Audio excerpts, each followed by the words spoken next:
All right.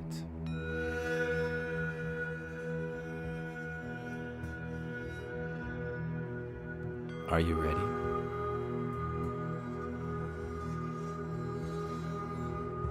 Let's begin.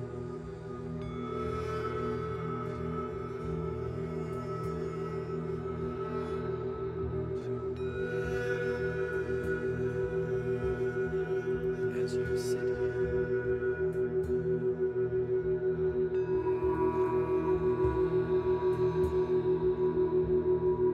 allowing your body, you may begin to notice how the sound of words can sometimes be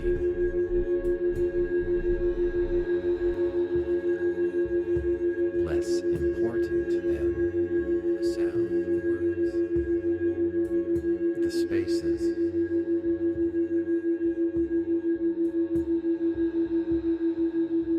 between them.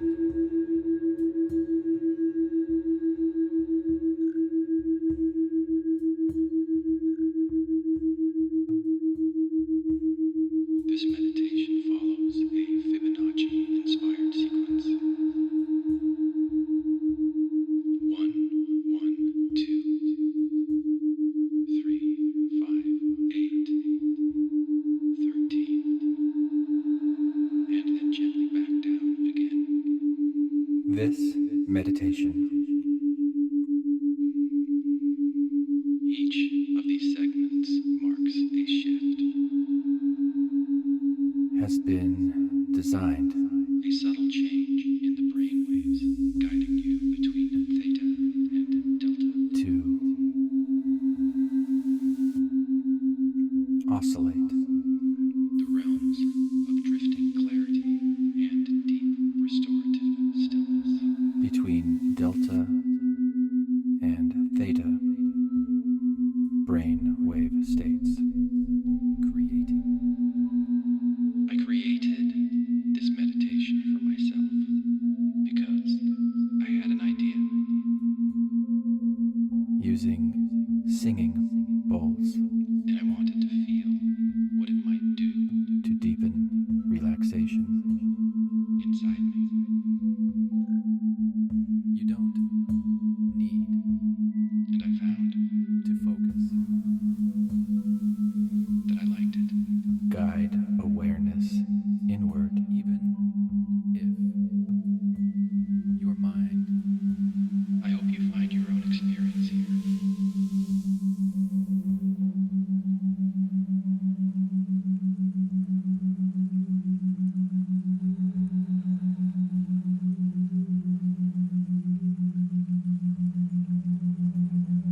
Welcome to You're Not Broken, Just Rewiring, a free audiobook podcast by me, Glenn Ostlund. Chapter 16, The Ego, the Gods, and the Stories That Shaped the Sky. 1. Is it just me? Is it just me? Experience. Or is this whole experience of being human stitched together by stories we don't even know we're telling?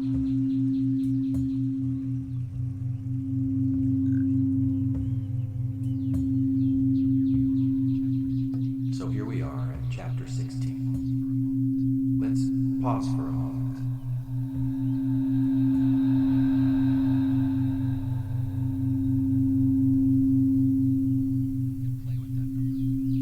And play with that number.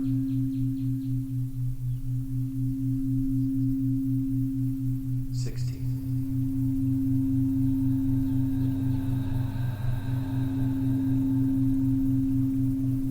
It's 8 plus 8. And 8, turned on its side, looks a little like 1.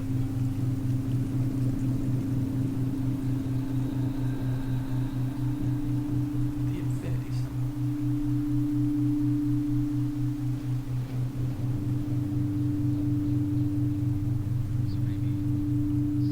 So maybe 16 is where infinity meets infinity.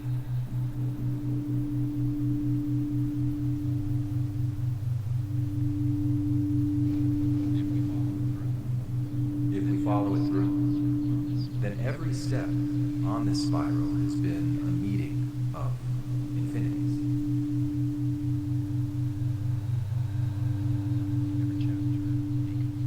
Every chapter, a convergence of eternal forces reaching out toward one another in time. In chapter 13, infinity met infinity through the four fundamental forces. Gravity, electromagnetism, the strong nuclear force, the weak nuclear force. And we explored time itself.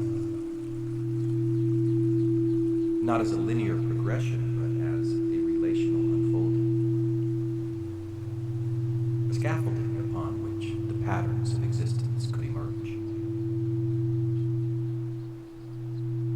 In chapter 14, infinity met infinity again.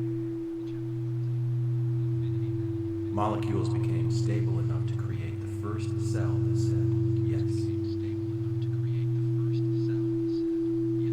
Celly and Mitch, the great mitochondrial merge. A relational blueprint of cooperation encoded in rhythm. This was Lemuria, not a continent but a pattern. This was Lemuria, memory, not a continent but a pattern. A harmonic state of coherence where individuality and communion were not at odds. In chapter 15, infinity met infinity in the evolution of the neuron. A new kind of speed, a new kind of sensing. A new way to communicate across distance, across difference, across time. And with that came the dawning of self-awareness, metacognition, and reflective thought. The rise of Atlantis, not as a fallen civilization, but as a symbolic phase in our nervous system's development, where we learned to look back at ourselves,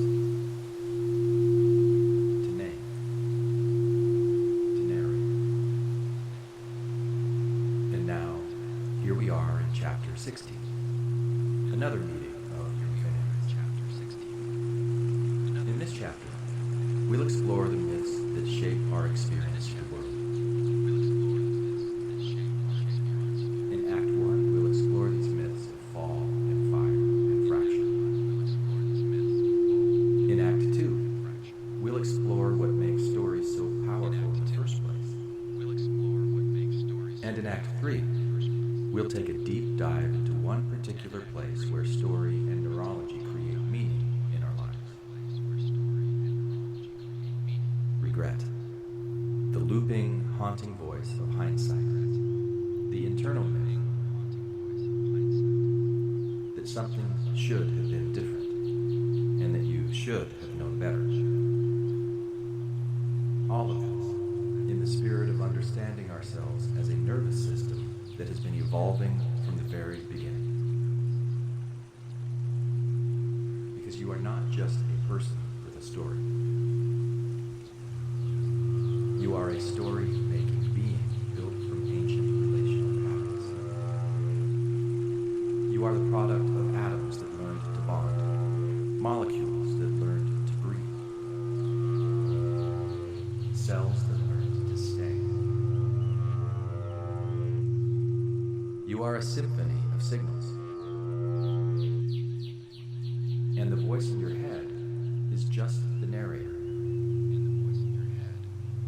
not the whole self.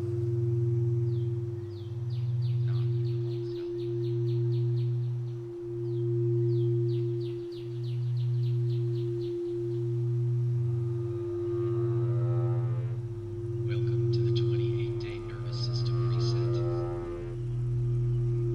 I'm Glenn Ostlund, a licensed therapist in Arizona. And if you're one of my clients,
chapter 15, we mentioned the term Aryan and how it was hijacked.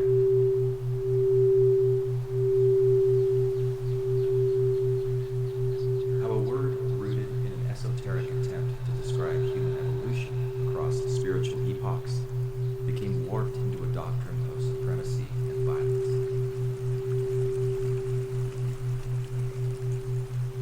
And maybe there's no better example of what this chapter is about. The power of myth to shape behavior, to twist identity, to anchor entire cultures in a story that becomes indistinguishable from reality. That's what myths do when they go unchecked. They become invisible. They operate as truth.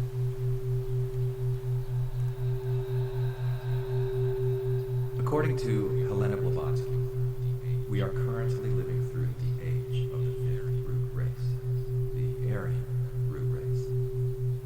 Not in any nationalistic sense. Not in any nationalistic sense, but as a stage in collective evolution.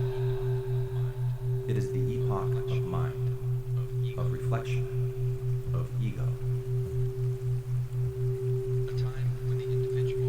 A time when the individual begins to awake to its own separateness, its own story-making powers. The first and second root races were etheric, elemental. The third, Lemurian. The fourth, Atlantean. And now, the fifth, us. Still carrying echoes of the others, but with something new. The capacity to observe our own thoughts and to choose.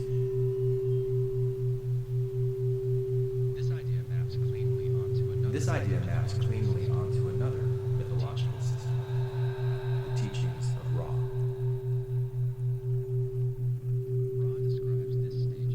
Ra describes this stage of evolution not in racial terms, but in vibrational ones. They call it third density, the density of choice. The density of self-awareness, a stage of consciousness where beings awaken beneath a veil of forgetting, cut off from the love that formed them,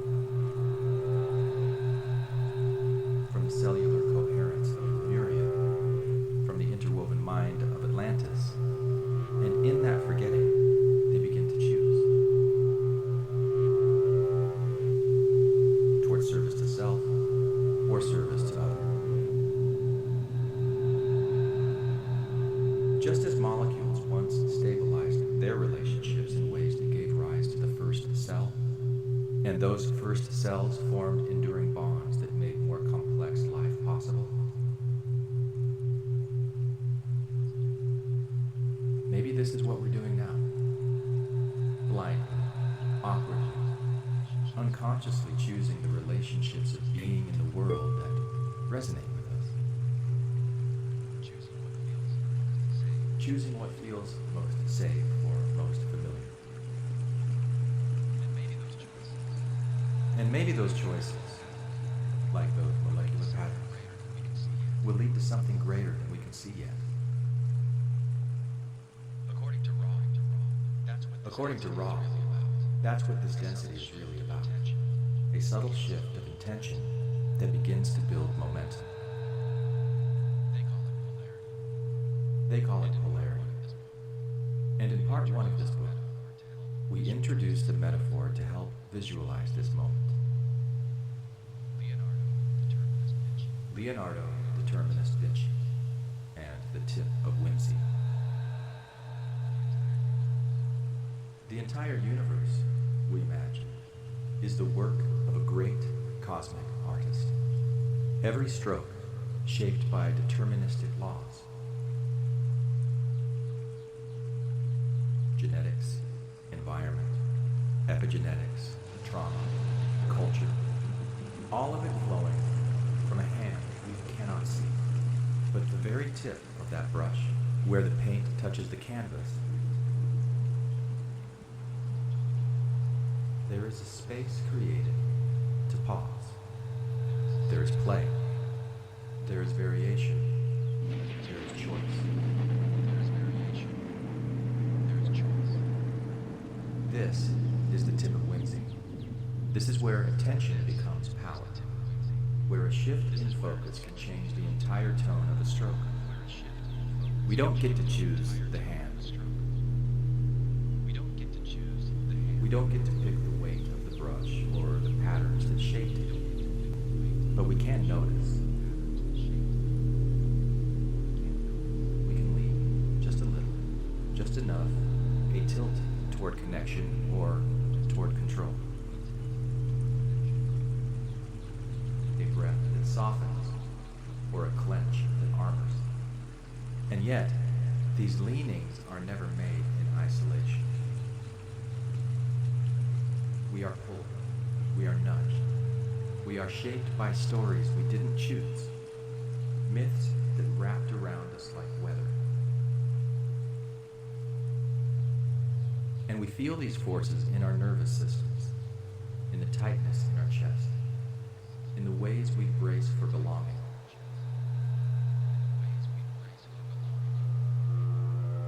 In the patterns we repeat without knowing why.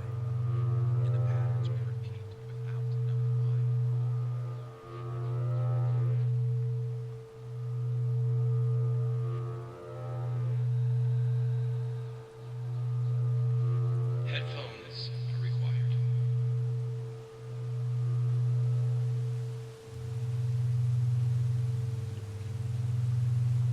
With headphones, your brain hears 174 hertz in one ear,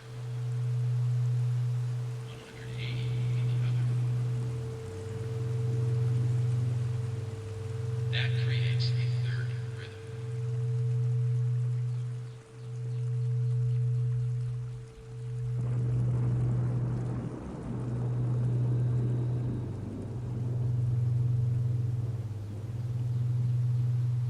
Research shows theta-range binaural beats may support relaxation,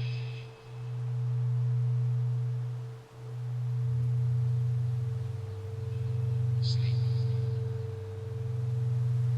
memory, and emotional regulation.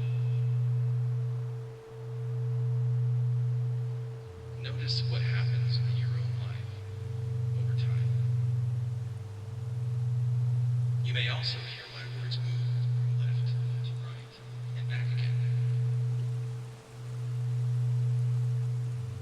Another layer, softer, softer, may different speed. Sometimes words repeat. Sometimes they reflect, following both streams. Each once can sharpen focus, like a lens, bringing blurred images clear.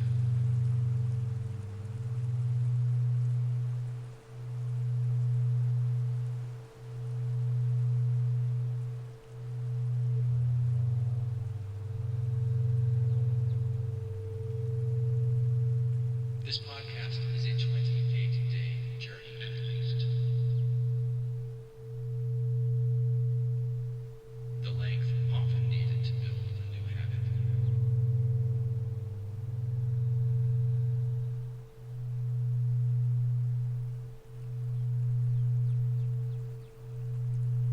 Beyond the steady binaural hum, you'll hear layers of tones, textures, layers of sound effects, textures, and sound effects. This is not only meditation, it is the sound art. A shifting sculpture, shifting structure and texture, like a kaleidoscope, like patterns, like a Rorschach ink block.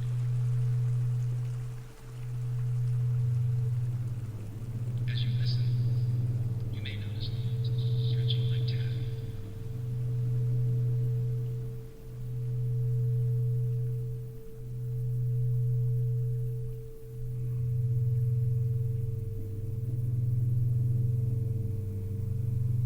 The stories we don't know we're telling. The stories we don't know we're telling. Studied mythology as a folklore. When I studied mythology as a folklore graduate student, I was taught to understand myth not as lie or superstition, but as sacred story. Myth was alive, continuously shaped by the communities that held it. The term was communal recreation. To study myth was to study the values and beliefs of a people at the level of their nervous system.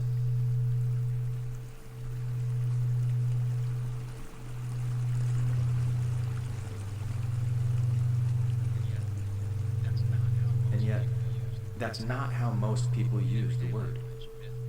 In everyday language, myth means something false, something naive. The myth of the American dream, the myth of control. We've come to treat myth as a mark of delusion, something to outgrow, debunk, or discard. It's a slur we aim at other people's beliefs, not ours.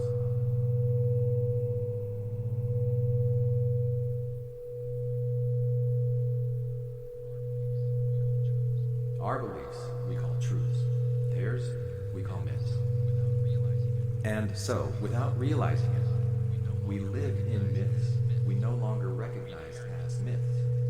We inherit them. We embody them. But we don't usually question them because they automatically feel true. That's what a good story does. It feels true. It lands in the nervous system with a sense of belonging. 13. It rewards you with serotonin when it confirms what you already believe. It floods your body with dopamine when it resolves your uncertainty.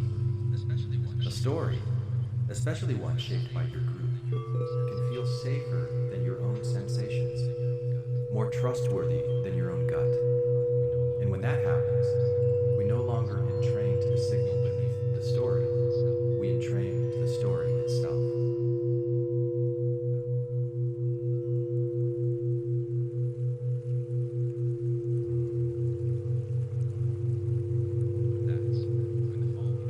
That's when the fall begins. Because humans don't just tell stories, we become them. And one of the most dominant stories we've collectively become, particularly in the modern post-industrial world, is what might be called the scientific myth of consciousness. This myth tells us that awareness is an emergent property.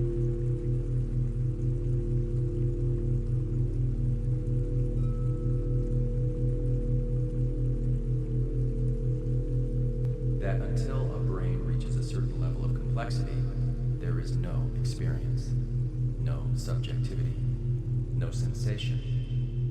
Molecules, cells, atoms, these are treated as inert matter.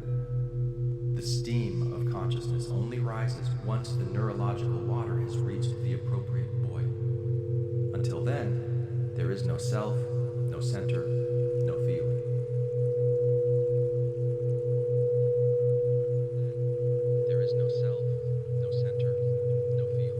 That's the myth. It has shaped everything from artificial intelligence to end-of-life care. It defines how we treat animals, plants, forests, oceans, and even each other. And like all myths, it is powerful precisely because it is invisible. But it's not the only myth. There is another myth, older, stranger, less neatly packaged. Panpsychism.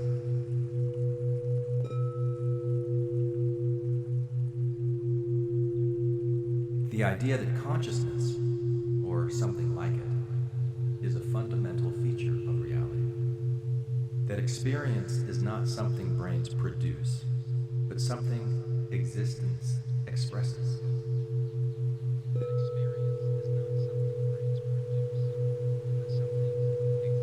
That atoms have some form of inwardness, that molecules have patterns of resonance, that cells feel, that even before brains, life was already sensing, already responding, already knowing how to be. Panpsychism tells a very different story. It doesn't reduce consciousness to complexity. It doesn't see life as mechanical or mindless.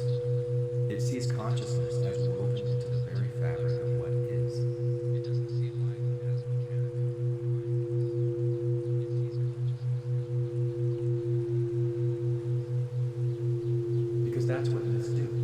They give us a lens through which to interpret what we see. They set expectations, they guide perception. They shape what we accept, what we reject, and what we can even imagine. And whether we live inside the myth of scientific materialism, or the myth of panpsychism, or try to straddle both, those stories live in us. I'm not asking you to believe my words.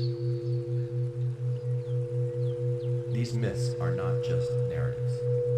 They are neural architectures. And they will shape how we interpret what comes next. Are not just narratives. They are neural architectures. But to them is shape how we interpret what comes next.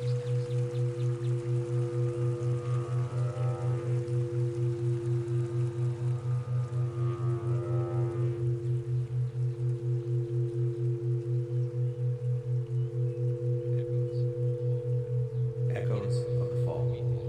Eden, Prometheus, and the memory of harmony. Long before we framed ourselves as separate from nature, there were stories. Stories that whispered of a time when all things moved in rhythm, when life was not dominated by a single species, but held in a delicate reciprocity, when consciousness, subtle, panpsychic, cellular, was not confined to the brain, but diffused across the ecosystem. One of these stories is the Eden myth.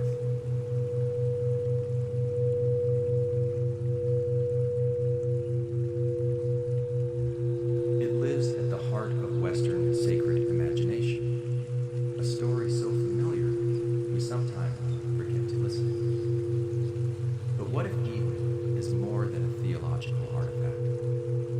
What if it's a memory, a symbolic survival of an earlier state of resonance, Lemurian perhaps, in which all living things participated in a symphony of relational balance? In that garden, there was no shame, no judgment, no self-conscious separation.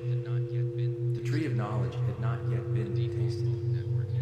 The default mode network had not yet been wired. And so there was no looking back. No spirals of regret, no narrator rehearsing what went wrong. The bite of the fruit changed everything, not because the fruit was evil, but because it introduced a new feature, metacognition.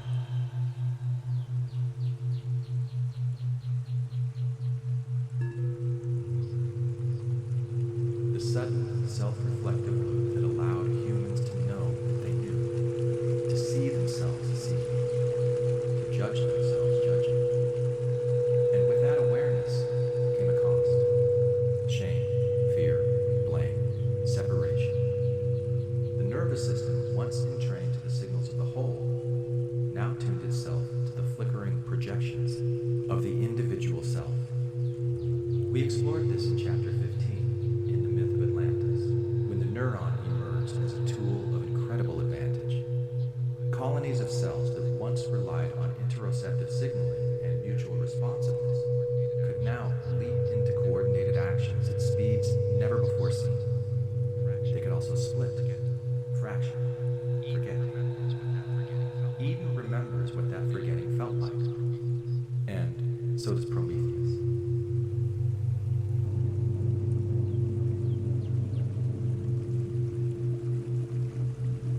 In Greek mythology, Prometheus is a titan who defied the gods by stealing fire from Mount Olympus and giving it to humanity. Fire, in this myth, was more than flame. It was divine knowledge, creative spark, disruptive potential. By gifting it to humans, Prometheus elevated them beyond their natural station, igniting the engine of civilization itself. But the gods did not see this as benevolence. They saw it as rebellion. For his transgression, Prometheus was condemned to eternal torment, his liver devoured daily by an eagle, only to regenerate and suffer again. In ancient traditions, the liver was seen as the seat of emotion, instinct, and vital force, making this punishment not just physical, but symbolic, a perpetual assault on intuition, resilience, and moral moment.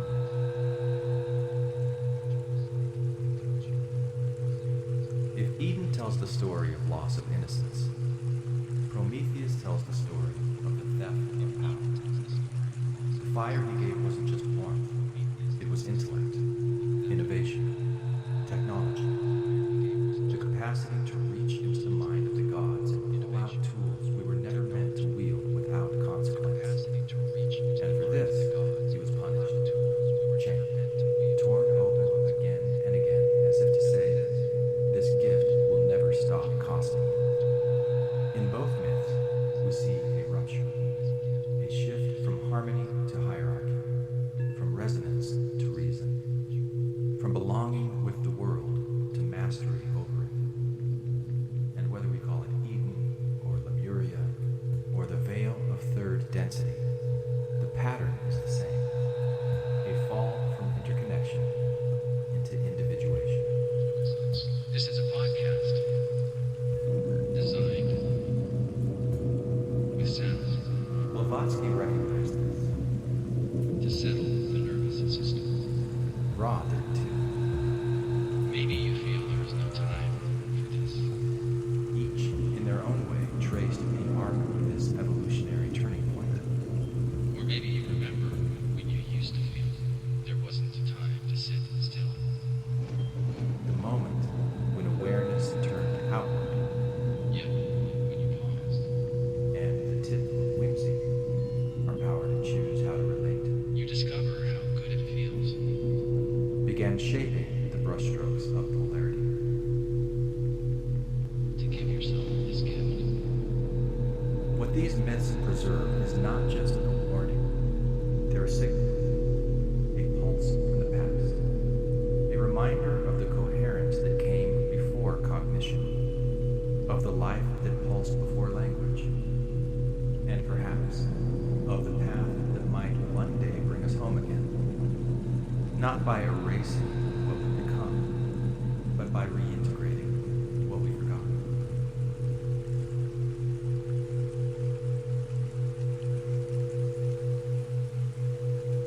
Frequency wars. Among the many modern myths circulating in today's spiritual counterculture, few are as layered or as provocatively metaphorical as the transmissions channeled by Wendy Kennedy. A speaker and intuitive empath, Kennedy claims to channel information from a collective of ninth-dimensional Pleiadian beings who refer to themselves as the Pleiadian Collective. In one of her more well-known transmissions, she introduces the concept of the frequency wars, an invisible battle not fought with guns or armies, but with stories, symbols, and vibrations. In her framing, Earth is a rare and precious place in the galaxy. It's a nexus point, a richly diverse biosphere, where multiple genetic, cultural, and energetic lineages have been braided together over millions of years.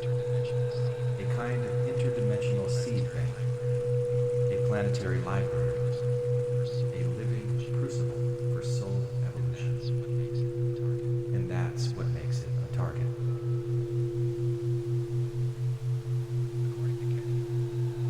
According to Kennedy, certain groups, most notably those she refers to as Orion energies and the Anunnaki, have long sought to exert influence over Earth through frequency control, emotional manipulation, belief systems, trauma loops, and disinformation designed to distort the natural resonance of human beings.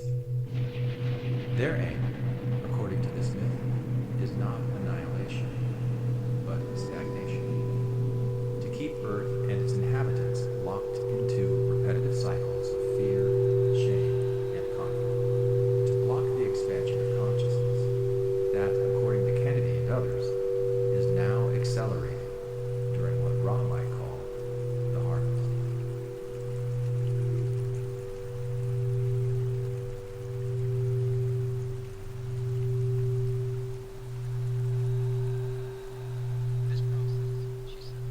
This process, she says, has reached a critical juncture between the years 2019 and 2026.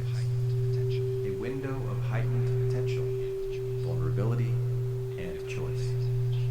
A pivotal phase in which human attention, more than ever before, is being pulled between coherence and chaos, contraction and evolution.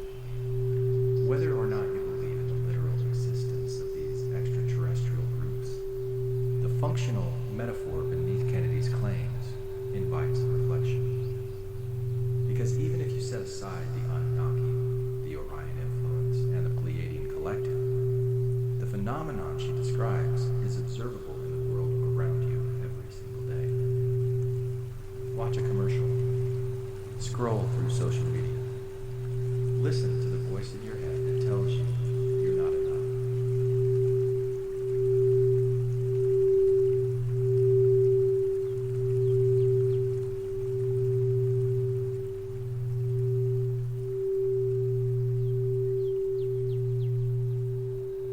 Are you being sold something? An image, a story, a product that promises to resolve an internal discomfort that wasn't even yours until it was introduced to you? This is what Kennedy calls frequency control. And when you widen the lens, you can begin to see it, not only in consumer advertising, but in religion, politics, in the dynamics of gaslighting between individuals, and even within the war between your own body and mind. The nervous system that signals, "I need to rest," is overridden by the mental voice that insists, "You'll fall behind." The part of you that longs for connection is silenced by the one that says, "You'll look weak." These, too, are frequency wars. And this is where Kennedy's framing dovetails with Ra's concept of third density and the veil of forgetting.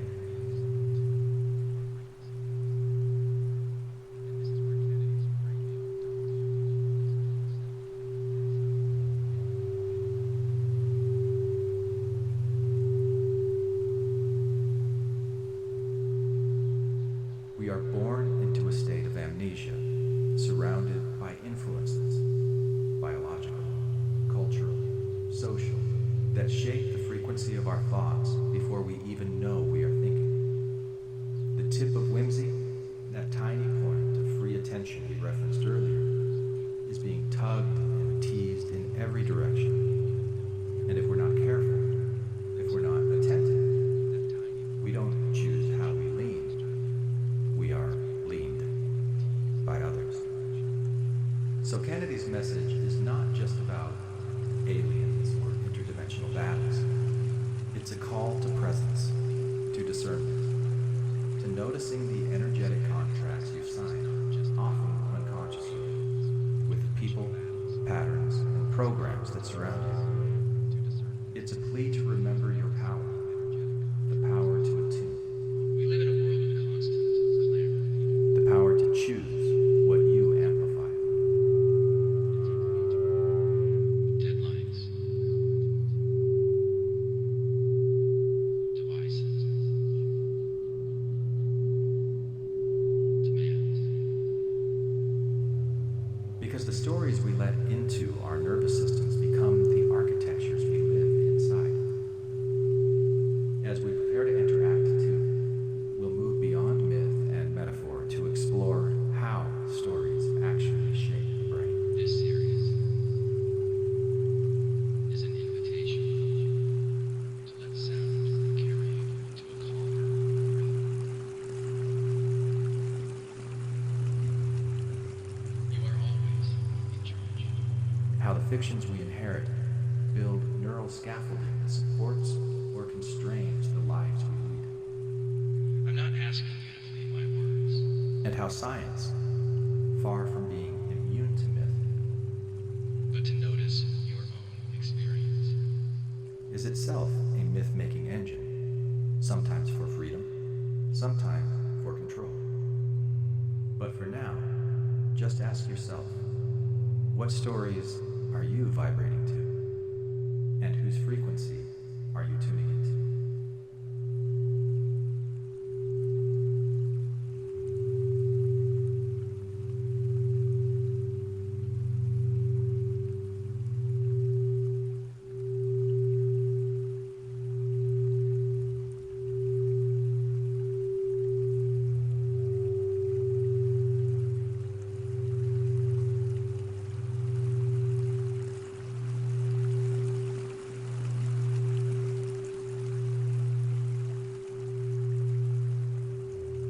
Act 2.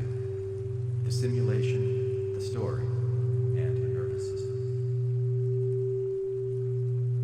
In this next movement, we explore the idea of simulation. Not the kind made popular by sci-fi thrillers or YouTube philosophers, where we imagine our universe as a high-tech video game built by some outside intelligence. This isn't the Matrix. We're not talking about living inside someone else's code. We're talking about the simulation your nervous system runs every moment of your life. The simulation that evolved not to entertain, but to protect, to anticipate, to survive, to thrive. Because the real story of evolution isn't just survival of the fittest, it's survival of the thrivest. Those who could tune into patterns, who could imagine what might happen next, who could feel into the world around them, run simulations before taking action, and adapt their behavior accordingly.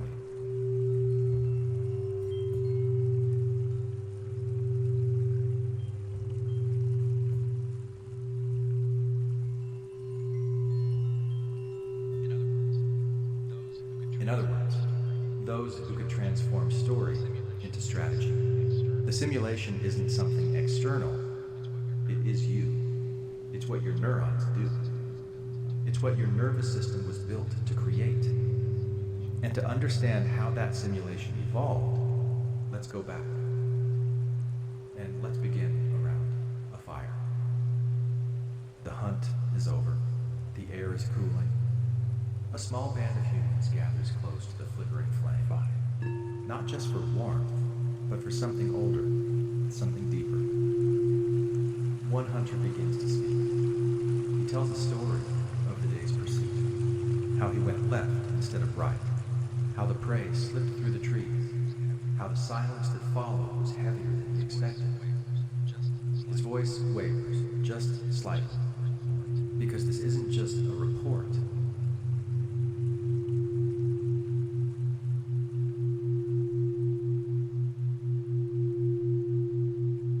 It's a reliving.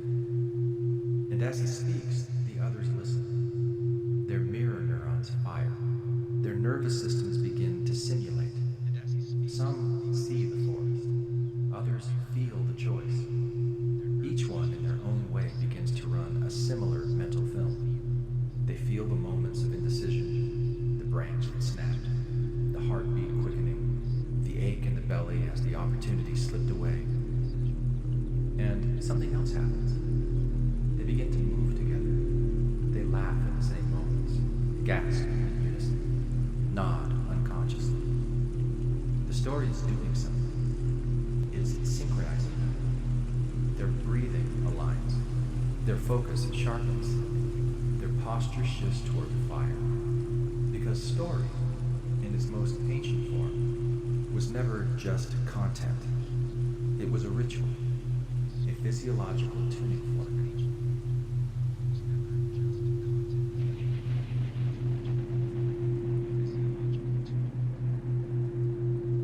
It was the nervous system learning how to learning how to belong, learning how to carry the experiences of others as if they were its own. And the narrator, the one inside each of them who could imagine what might have been, who could mentally rehearse what to do next time, was born in that fire.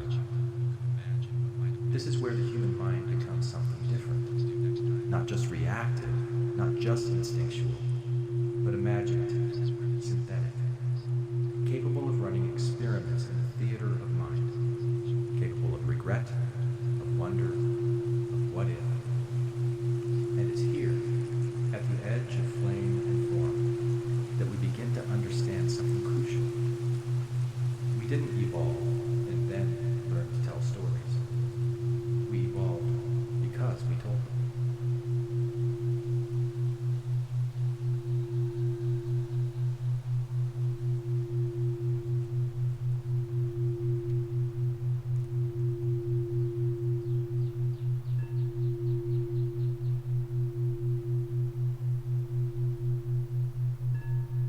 Controlled hallucination and the power of shared fiction. Before there were cities, there were stories.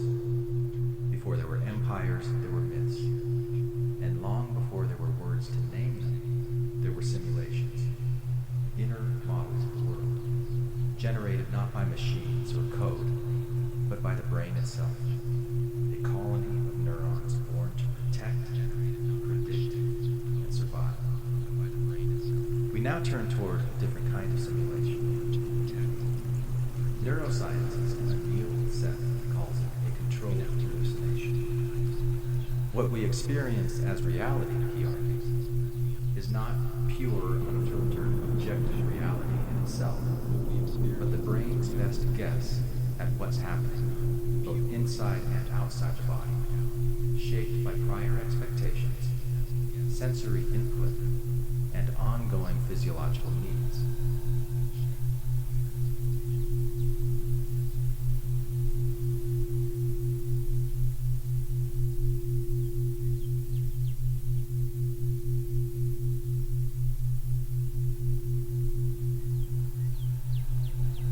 Perception is not a window, it's a projection.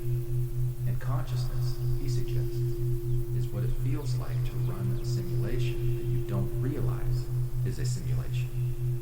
This isn't a flaw in the system, it's the system's genius. Because no brain, human or otherwise, can take in everything.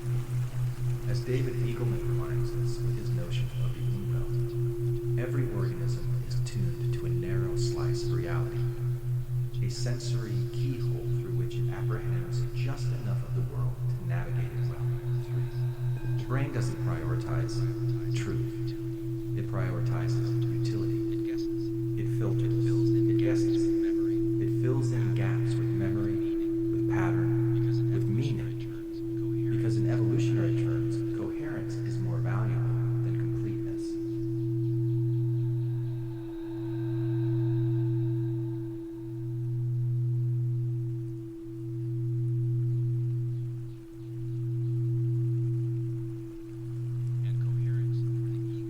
And coherence for the ego requires narrative. Your nervous system is not just reacting to what is, it's constantly anticipating what might be. The feel of your next footstep, the trajectory of a facial expression, the potential meaning behind a pregnant pause. These are not static perceptions, they are rolling predictions, simulations stitched together from experience. And what makes those simulations intelligible, trackable, and transmittable is story. Story is how we package uncertainty into meaning. It's how we transform chaos into order.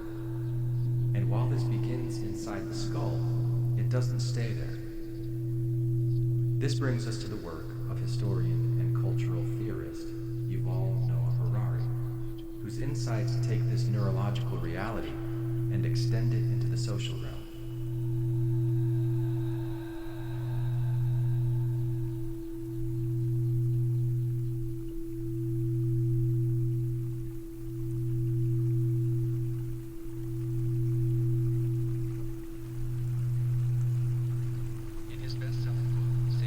In his best-selling book, Sapiens, Harari proposes that the rise of Homo sapiens as a dominant species had less to do with brute force or raw intelligence, and more to do with our ability to collaborate in flexible ways through shared beliefs. Our true superpower, he suggests, is fiction, not as falsehood, but as intersubjective glue. Fictions that allow millions of strangers to cooperate, to organize, to construct meaning in common. Harari draws a careful distinction between objective reality, things that exist interdependently of our belief, like rocks or weather,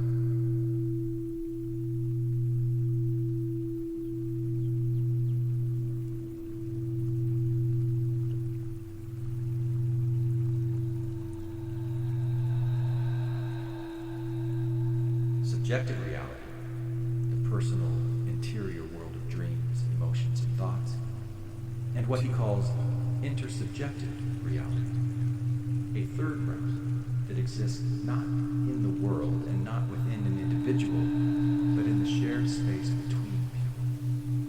It is a domain of mutual agreement, of cultural reinforcement, of repeated performance.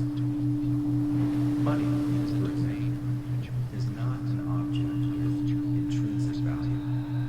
It is a symbol whose power derives entirely from collective.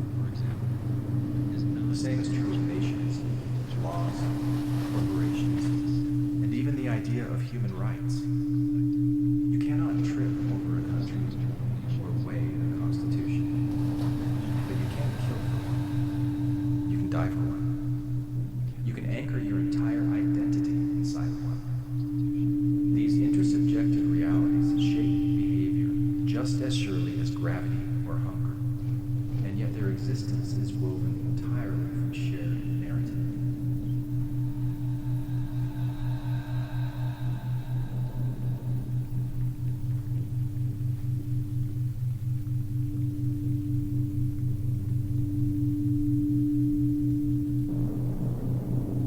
And far from being unnatural, these fictions are deeply biological. They are emergent properties of our meaning-making minds, symbolic outgrowths of neural hardware designed for prediction, connection, and survival. These are not just stories we tell. They are architectures we live inside. They structure the nervous system's understanding of safety, belonging, and threat. They modulate emotion, govern morality, and determine which signals the body learns to trust or dismiss. Fiction, then, is not a weakness of the human mind. It is one of its most sophisticated adaptations, a form of communal simulation that allows a species not just to survive in its environment, but to shape it, to imagine it otherwise.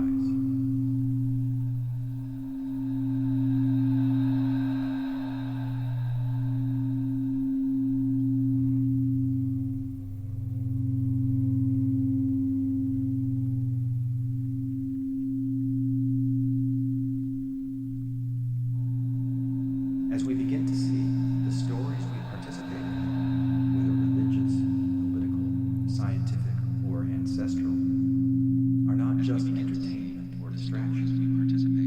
They are training grounds for attention. They are the scaffolding of belief, and they shape not only the world we share, but the bodies we inhabit or the brains we build to make sense of that world. This, too, is part of the frequency war. Because every fiction you ever inherited or resisted has passed through your nervous system on its way to becoming reality. And because every fiction you ever inherited or resisted has passed through your nervous system on its way to becoming reality. And in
as you